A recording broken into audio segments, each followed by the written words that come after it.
भाषण तो मैं दे ही चुका हूँ, आप सबने कवर ही किया है। उतना लंबा ना दोहराया जा सकता है, ना बताया जा सकता है, ना आप सुनेंगे उठ के चली जाएंगे। तो जो आप कहिए मैं बोलूँ। सरकार की तरफ से क्या सुविधा दे रहे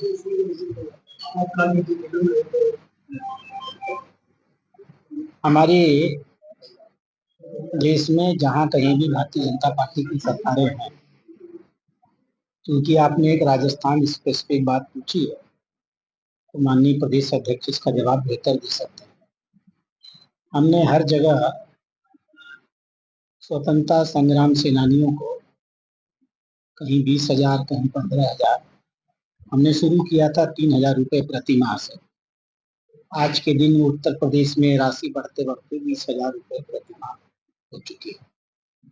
और हमने राजस्थान में 4,000 रुपया प्रति माह उनको अन्य भत्ता दिया है और रोडवेज में फ्री आजीवन दो सुविधाएं इन्होंने बताई। यात्रा पूरी तरह फ्री हो गई और 4,000 रुपया महीना प्रति माह दिया जाता है।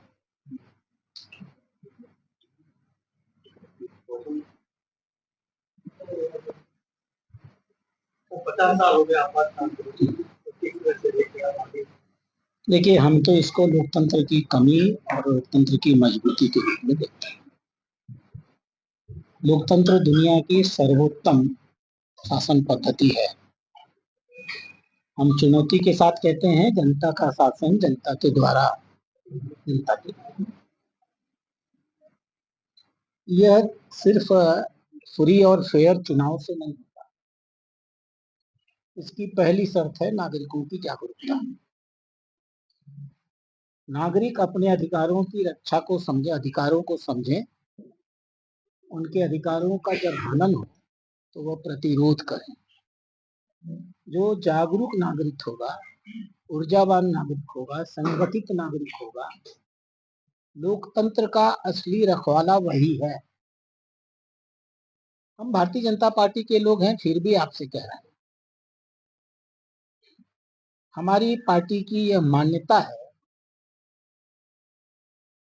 कि शासन भले ही कोई राजनीतिक दल चलाता है, शासन जनता के लिए चलाया जाना चाहिए। जनता को पूरी स्वतंत्रता मिलनी चाहिए।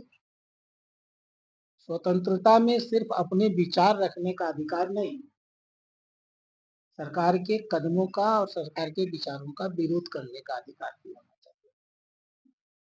और सरकार की गतिविधियों से अगर कोई नागरिकों का समूह प्रभावित होता है तो उसे न्यायालय में जाकर के अपने अधिकार सिद्ध करने का भी अधिकार होना चाहिए। आज 50 साल पूरे होने पर हम इस बात को बहुत स्पष्ट समझ सकते हैं कि प्रधानमंत्री इंदिरा गांधी ने चूंकि 24 जून 1975 को उनकी सदस्यता समाप्त कर दी गई, उन्हें एक रबर स्टाम्प प्रधानमंत्री बना दिया गया, कार्यवाहक प्रधानमंत्री।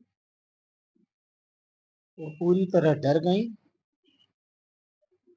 एक स्वयं का निर्णय लेकर के, बिना अपने मंत्रिमंडल के सहयोगियों का निर्णय लेकर के उन्होंने देश में रात को 24-25 की रात को आपातकाल लागू कर दिया। अगर आंतरिक खतरे पर यह आपातकाल लागू हो रहा था तो हमारे पास बहुत से कानून पहले थे। हम उन कानूनों का प्रयोग करके देश में अगर शासन विरोधी कोई गतिविधि हो रही है तो उस पर रोक लगा सकते थे। लेकिन माननीय प्रधानमंत्री इंदिरा गांधी ने तथाकथित विरोध के नाम पर विचारों की अभिव्यक्ति का अधिकार छीन लिया, नागरिकों के अभिव्यक्तिकरण के अधिकार को छीन लिया, नागरिकों के व्यवसाय करने के अधिकार को छीन लिया, नागरिकों के मूवमेंट करने को अधिकार छीन लिया, और सबसे बड़ी चीज, नागरिक अपने अधिकारों की रक्षा के लिए कोर्ट में जा सकें, यह अधिकार भी छीन लिया।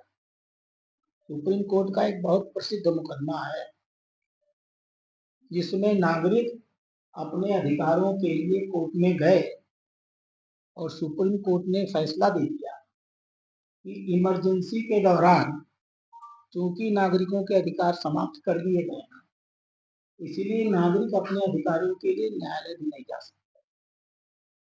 तो यह जो पराधीनता का दौर आया था, जनता ने उसकी पीड़ा का एहसास किया। हजार लोगों के, लाखों लोगों के जेल में बंदी कर दी गई। 18-19 महिला जेल में पड़े रहे। सिर्फ उनके विरोधी ही नहीं, उनकी अपनी पार्टी में भी जो लोग उनके निर्णय से असहमत थे, रामधन जी हुए, चंद्रशेखर जी हुए, मोहन दारिया हुए, इन सब लोगों को उठा के जेल के सिक्चों में डाल दिया गया। जिन भी न्यायिक अधिकारियों ने नागरिकों के हित में फैसला देने की कोशिश की, उन सबका या तो आगे का प्रमोशन रोक दिया गया या उनको डिमोट कर दिया गया। सबसे बड़ा उदाहरण आपके पास HR खन्ना का उदाहरण है। बेचारे सुप्रीम कोर्ट के चीफ जस्टिस बनने जा रहे थे और उनसे उनका यह एक दायित्व छीन लिया गया। दिल्ली के 30 हजारी कोर्ट में संजय गांधी के गुंडों ने आक्रमण करके 200 चैम्बर डिमोलिश कर दिए। अखबारों के बिजली के कनेक्शन काट दिए गए और अखबारों को ताकीद कर दिया गया, जो भी तुम्हारे अखबार में कल छपने जा रहा है, तुम पहले IB मिनिस्टर विद्याचरण शुक्ला को दिखाओगे, पूरा अखबार पढ़ने के बाद ही तुम छाप पाओगे। तो यह बड़ा भयावह दृश्य था। जनता ने इसकी पीड़ा का एहसास किया और 1977 के चुनाव में जो पार्टी 352 सीट लेकर आई थी, उसको 154 या 55 सीट पर निपटा दिया। तो लोकतंत्र के साथ जब भी कोई राजनीतिक दल खिलवाड़ करेगा, जनता को जागरूक रहना चाहिए। इस देश में दोबारा अंग्रेजों ने गुलामी दी समझ में आता है, मुगलों ने गुलामी दी समझ में आता है, हमारे काले अंग्रेज कांग्रेस के लोग देश को गुलाम बना गए। घर को ही आग लग गई घर के चिराग से, यह स्थिति पैदा न हो। भारतीय जनता पार्टी लोकमत परिष्कार करके जनता को आग्रह करती है कि वो अपने अधिकारों के प्रति सचेत रहे और उसका प्रयोग करें। कांग्रेस लगातार मोदी राज में लोकतंत्र की हत्या हो रही है और लगातार ये संविधान को लेकर